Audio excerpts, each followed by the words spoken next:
welcome your host, Kim Crabill. Hello, everyone. Welcome. It's so good to see you. Well, how many of you remember the old adage, sticks and stones may break my bones, but words will never hurt me? How many believe this is true? Well, hello, everyone, again, and welcome back to Coffee. You know what Coffee stands for. Conversations of Friends of Faith to encourage and equip. I'm Kim Crabill, so delighted to have you joining us today. Well, of course, sticks and stones can cause physical damage, but haven't we all felt the dagger of condemning and judgmental words? Physical harm is horrific, but it is no less significant than verbal harm, and the lasting impact of hurtful words and actions is profound. Statistics tell us that psychological and emotional pain can have lasting effects. Think about Hagar in Genesis, who faced harsh condemnation from Sarah, leading her to flee into the wilderness. The hurtful words from Sarah deeply affected Hagar. And what about Leah in Genesis, who was unloved by her husband? His words and actions of rejection caused her great pain. Most of us are familiar with even the Samaritan woman. Remember her? We read about in the New Testament in the book of John. The words spoken to her and about her had profound effects, illustrating the impact that unaddressed and unhealed words, what they can have, the impact they can have on our lives. Our past experiences, especially those marked by criticism and negativity, can leave emotional pain that lingers far longer than the moment it occurred. As a matter of fact, statistics show that unhealed, hurtful interactions can affect us for years, leading to chronic self-doubt, anxiety, and a diminishing sense of self. These unresolved feelings create barriers to personal growth, often stifling ambitions, and listen to this, paralyzing our ability to pursue what God has called us to do. Those who have experienced emotional hurt have a tendency to internalize these harsh critiques, fostering a pervasive fear of unworthiness and inadequacies.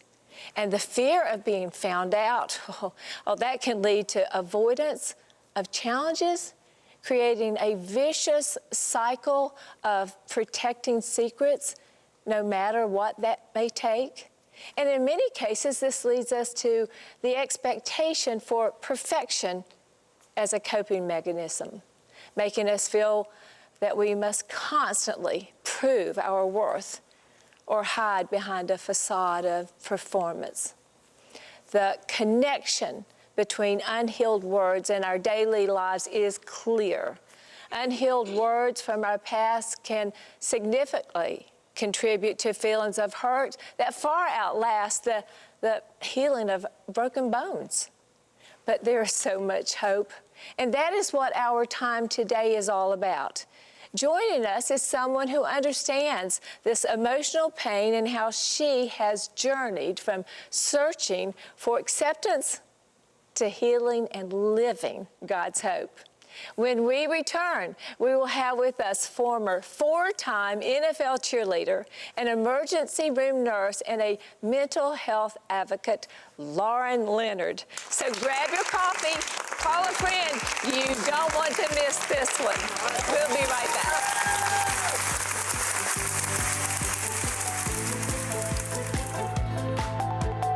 Kim Crabill knows all about hidden shame and regret. From the time she experienced a life-altering trauma at age 4, Kim became an expert in hiding her hurt and confusion. In her transparent story, Burdens to Blessings, Kim invites you along the journey from shame and sadness towards healing and hope. Simply go to www.kimcrabill.org. Discover the confidence and courage to be you again, and discover the power of your story. Hello, everyone, and welcome back to Coffee. What a special day it is around here. We have in the house Lauren Leonard. Lauren, come on in. It's so good to have you. So good to see you. Thank you so much. Well, girlfriend, I want you to know that I was a cheerleader. It was middle school. It wasn't for the Dallas Cowboys, but it was middle school. It counts. And it was the cartwheels that always got me. I'm so glad to have you here. Thank you. Thank you for having me. Absolutely. Well, you know, how did I find out about you? I saw an interview with a friend, and I looked and I thought, oh, I would love to have her on the show. So I reached out to you in the midst of so many followers. And you answered me. You immediately returned. And I thought, oh, she is everything that I hoped that she would be. So thank you. So sweet. Any chance to give God the glory, I'm there. Yes, and you do. So let's start with let's go back to some hurts and things that kind of propelled your story. And I think it maybe starts in high school, some of the hurt. Yeah. So in high school, I had a great group of girlfriends, but they were real involved with school and as a dancer, and it was something that I didn't get to spend as much time with them and kind of always felt like I was on the outside. Loved them and they were wonderful, but I was always on the outside. And my dream for going to college was this was all going to be fixed. This sense of being a little bit on the outside, not quite in the in, was about to be fixed because my dream was to go to my dream college. I was going to dance on the dance team. I was going to get into nursing school. You had it all planned. I had it all planned. Yes. And what does God do when we have it all planned, right? Yes. Well, I got cut from the dance team. I ended up getting deferred from the school, and I was rejected from nursing school 3 times. And so when the Lord, you know, when your mindset is in a place where you've got everything planned out to secure that sense of belonging. Yes. And the Lord shut those doors. For me, in the moment, took me to an incredibly dark place. In the next couple of years were filled with saying yes to every worldly invitation that I got because I was searching for that in. I was searching for that sense of intimacy and that belonging that I later found out only comes from the Lord. Right. But at that point you didn't, and so you were searching, which is the way that so much of the world is now. Yeah. When you were, that's a lot that you had to deal with right there. All those dreams seemingly broken at that moment. Yeah. What, Lauren, were some of the things that were running through your mind? What were the unhealed words, or what were the words that would later need to be healed? Well, and these words came not only from myself, but they came from the rejections. Yes. You're not enough. Right. You're not smart enough. Yes. You're not good enough. You're not talented enough. You don't have what it takes. Right. And those things, again, not just playing for my own, you know, in my own mind of having that disappointment again and again, but from having those physical rejections that I was having. Right.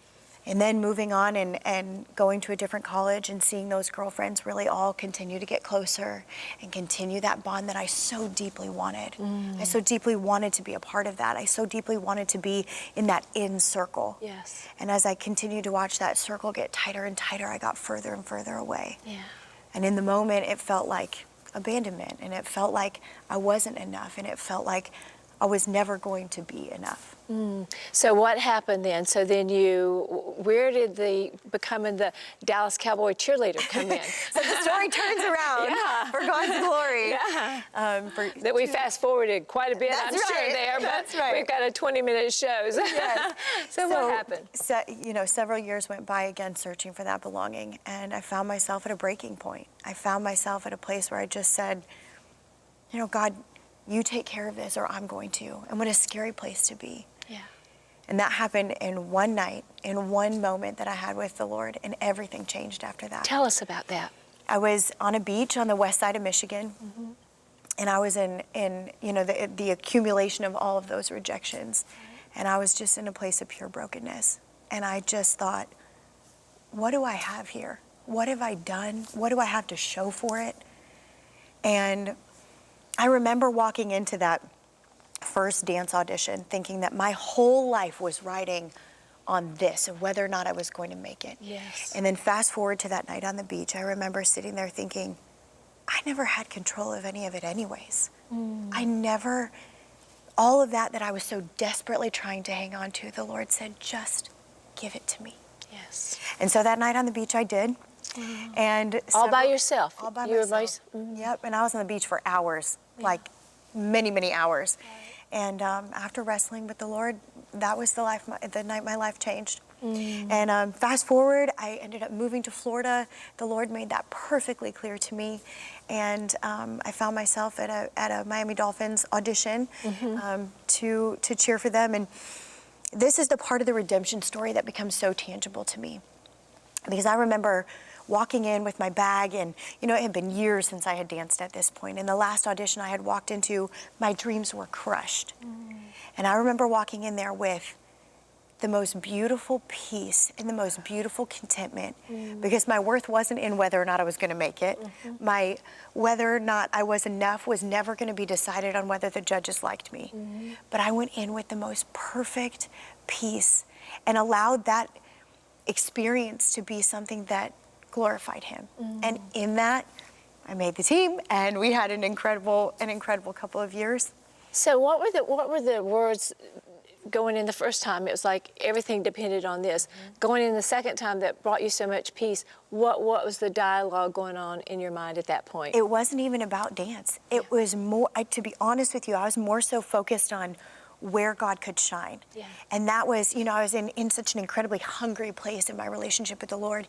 And I remember walking into that audition of like, who looks down? Who looks like they could use a little bit of light, a little bit of encouragement? And in that, everything changes about your demeanor. Everything changes about what radiates through you, because it's not you, it's him. Yes, yes. And when you're in that mindset, it truly is about seeing how you can serve others in that situation. So you made the team? Made the team. Made the team? Yep, cheered 2 years with them, and then the Lord said, give it a go. Go to Dallas and let's see if we could do it. And the same thing in that story of being able to walk in. And at that point, I was a little bit more solid in my relationship with the Lord, and having done it for several years. And so being able to walk in there, it was fun. It was so fun to be able to look around and do what I love. I was a little bit more comfortable with my dance at that point then too. And from there, just be able to do my best to be a light and be a servant. What a platform to really be able to serve other young girls, right? Did you see at that point that they were dealing with unhealed words and emotions as well?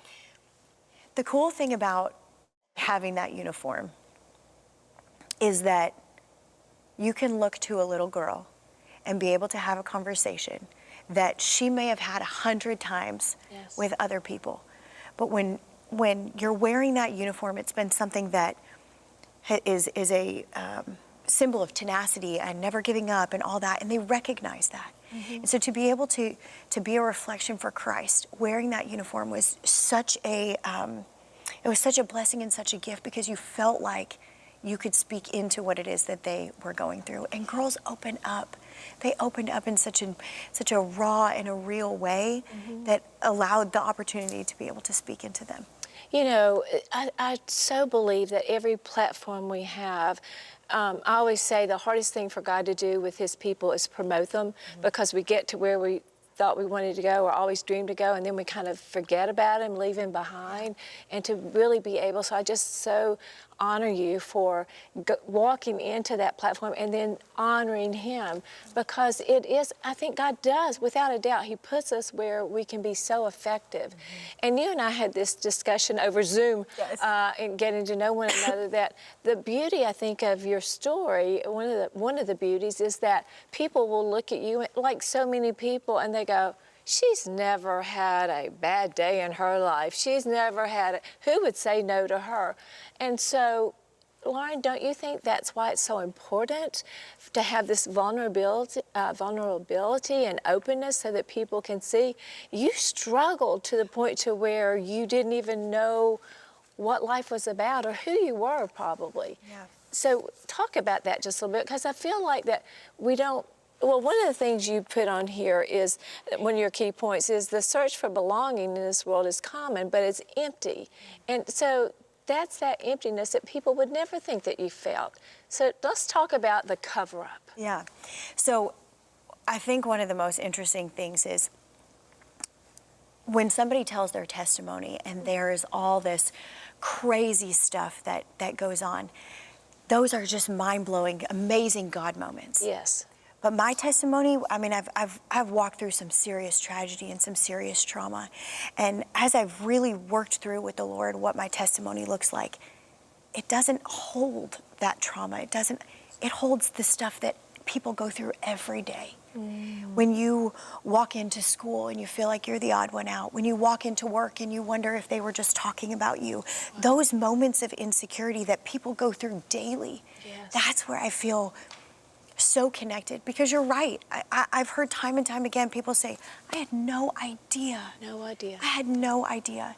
And that's just one of the things that I think not just people with a platform, but people sometimes don't realize they have a platform no matter where they are. In the grocery store, the if that's where grocery God store. put you, right? No matter are. what Right. your profession is, Yes. if you are an attorney, if you are a housekeeper, if you're a mother, if you're a doctor, if you're, no matter where you are, Yes. that influences for the people right around you.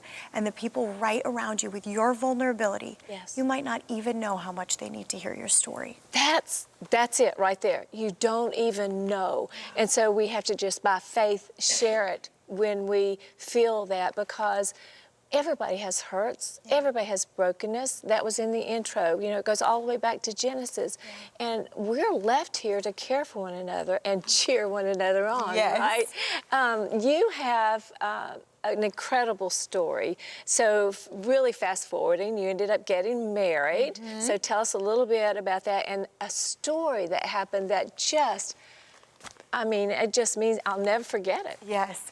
So we were talking about one of the most tangible times that I ever really knew that God had my back, that God was there. And my husband and I got married, and it took us a long time to get pregnant. We wanted a family, and we prayed our guts out for a baby. We prayed and prayed. And one of the things that we did when we got married is we started at night praying at the bedside. And I have this area rug. It's not quite as beautiful as this area rug, but it sits underneath our bed. And I've had the same setup for years. So the entire time we've been married, we're coming up on 5 years. And so many nights our knees were right on this area rug, praying and praying and praying that the Lord would give us a baby. Fast forward, I just gave birth to our son several weeks ago. And his name is Camden. His name is Camden. Yes. And we have just been over the moon with him. Anyways, I was trying to move his crib in and out of, we have like a little bassinet. I was trying to move it in and out of our room. And the area rug was in the way. So I flipped up the area rug to move the bassinet in. And the tag caught my eye. Whew. I know. And and when I flipped up and I saw the tag, the area rug's name is the Camden. Whew. It'll get you. It'll get you And so for years, we prayed for a baby with our knees, praying over our son, and we didn't even know. Oh my goodness. It's a story. I'll get you every time. Yes. So it's just the faithfulness, the intentionality of God. And when you think that you might be going through these struggles alone, or the small things, if you feel like you don't have this big old testimony to be able to share with people, God says just share it, because I was there the whole time. I was there in every single detail. While you were praying, God knew He was going to be weaving that baby over that woven rug that you were on. Isn't that just an incredible story? I think I have some tissues here. Oh, Here you go. I was ready for you. Thank you. What is that? I mean, to be able to tell that story to Camden, and of all names, Camden, how did you even come up with that name? To be honest with you, it was a name that kind of was always on my list. Yes. We actually thought we were going to go a different direction for his name, and the Lord just made it so clear. Said Camden is his name. And this is another side thing, which I didn't even realize until we were talking about it now, but over our balcony, we look out, in several months into my pregnancy, there's an apartment complex called the Camden. So when we saw that, we thought that was our crazy God story. And the whole time it was just his intentionality, just is enough to blow your mind. And I think that that is another thing for our listeners, our friends to hear, is that God is intentional. Yeah. And he does have a plan. It's not always on our time. It's very rarely on our timeline. Yeah. So what would you say about those who are praying desperately for whatever, a job, to feel, what would you say to them today? I'd say the one piece of scripture is from the book of John that has been so instrumental in making me feel like I was not alone. And it's from the book of John, chapter 11. And it simply says, Jesus wept. Yeah. And that made it so real to me that it's okay to feel things. I mean, in the story, he knew that Lazarus was not going to be dead long. Wow. He knew that. And he was still able to acknowledge the pain that he was in. Yes. And because of that, I feel like when I think of Jesus, I just think of him sitting on the floor with us with a cup of coffee, crisscross applesauce, just chatting away. Yeah. And that verse so simply just says, I'm with you. Yes. I'm with you. I've wept there. I understand that pain. And just because we have the faith and we know that the Lord can handle it doesn't mean that we can't acknowledge that. Yeah. So I would say to anybody that's going through that, acknowledge what you're going through. Yes. Sit in that, but sit in it with Jesus. Yeah. Because the Lord's already got it planned out and he's already got it figured out for you. He sure does. You have something. I thank you for sharing that story. Oh my Yes. gosh. I just love it. I know. You have something. We couple of minutes left. Sacred Seconds. I want you to talk about that, and I want you to talk about your app, your program that you've started here. Yeah. So Sacred Seconds for me is something I love to talk about. Yes. It's a double entendre, and the first being that when God gives us second chances, that opportunity to be able to do it bigger and better because it's God's way. Yes. So if something's not working out for you and something that you've kind of put your whole identity in, switch that around. Put your identity back in the Lord. Get back on the track with him and allow him to give you that second chance done his way because it's always better. Yes.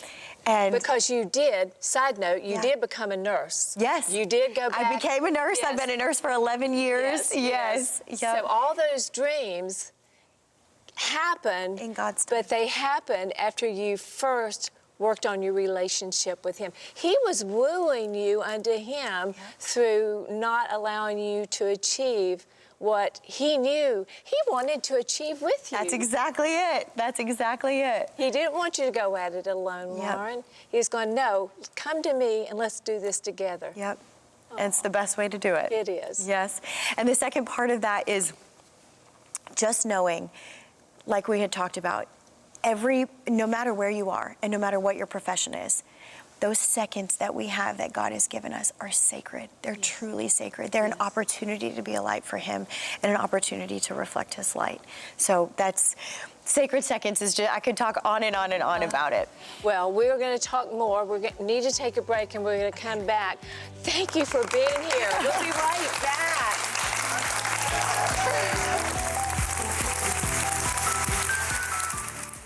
Kim Crabill knows all about hidden shame and regret. From the time she experienced a life-altering trauma at age 4, Kim became an expert in hiding her hurt and confusion. In her transparent story, Burdens to Blessings, Kim invites you along the journey from shame and sadness towards healing and hope. Simply go to www.kimcrabill.org. Discover the confidence and courage to be you again, and discover the power of your story. Hello, everyone, and welcome back. Oh my goodness, what a great story. But I have to tell you, I was thinking about that during the commercial break, and I was thinking, imagine how excited God must have been. Like, oh, Lauren, just wait. Just wait. Keep praying. And I believe he delights with us. The Bible tells us that. So him just knowing. And for those who are listening, that God has got great surprises for us, greater than we could ever imagine or even dare to dream. That's his promise to us. Absolutely. Well, so in the process of this, you have created something called Outlast audio. Take a minute and tell us about that. Yeah, it was birthed out of those dark days. And in those times, I really wish that I had had something to reach for. Yes. Something that, from the words of a professional, would have really been able to help me. Yes. And so our hope is that we can be a light for the kingdom from a clinical perspective. Yes. And so we've contracted licensed mental health professionals from across the country to write on different exercises and breath work and strategies that they would offer somebody if they were sitting across from them in a session. And what we've done is pre-recorded them, placed them to music, and allowed, 3 to 4 minutes recordings that you can reach for in the middle of those moments. So we have 12 different categories that really hit anything that you might be going through, from anxiety, depression, grief, loneliness. What a resource. That information is going to be on our screen so that people know how to reach you and reach that, because that's invaluable in those times sitting on the beaches alone. Yes. Because unhealed words echo in our minds, and they damage us unless they are healed. Lauren, there's a guy, Dr. William Galen, who was a professor at Columbia. He made this comment: expressing unwise words, expressing gossip, expressing malice or hurt toward other people is like, he says, it is a form of public littering. So think about the words that you had on you. Think about the words that have been said to you. Think about the words that we use. They become litter to the soul. And I want to close on this, because this is such a topic that's so close to my heart, is that those words that have been said have landed on someone. And we think that we're carrying these words, and we think that we're hiding. We think that we're performing, and we think that it doesn't matter. But the truth of the matter is, if we have been littered upon, whether by someone else or ourselves, we are wearing those words. I want to show you. Look at this. Hurt, guilt, not good enough. We think we're hiding all of this, Lauren, but we're wearing it, and it's being manifested. We're not living what God wants us to do. We're feeling less than. We're feeling shame and regret, and God doesn't want us to do that. And that's why I wanted to do this show. All the hurt that we're wearing, all the pain, it's being manifested, and God has an answer for it, and He wants us to come to Him, like you have been such a great example of. And when we do, you think about litter, and you think, well, what's the hope? What could God do? Well, it just so happened God can recycle litter, right? And do the greatest things with it, you all, just like with your life. And that's the message I so desperately want everyone to hear today, is God loves you, and He's excited about your life, and He wants you to understand that you matter, and He wants to take that litter and rip it off, that trash talk, and He is your greatest cheerleader to take the hurt to a voice of hope. Isn't it exciting what He can do? And how many times have you seen things that are recycled and you say, no way that is made from recycled material? And that's what we are. Well, God can Recycled do from that. our hearts. Thank you for joining us. Thank you for coming.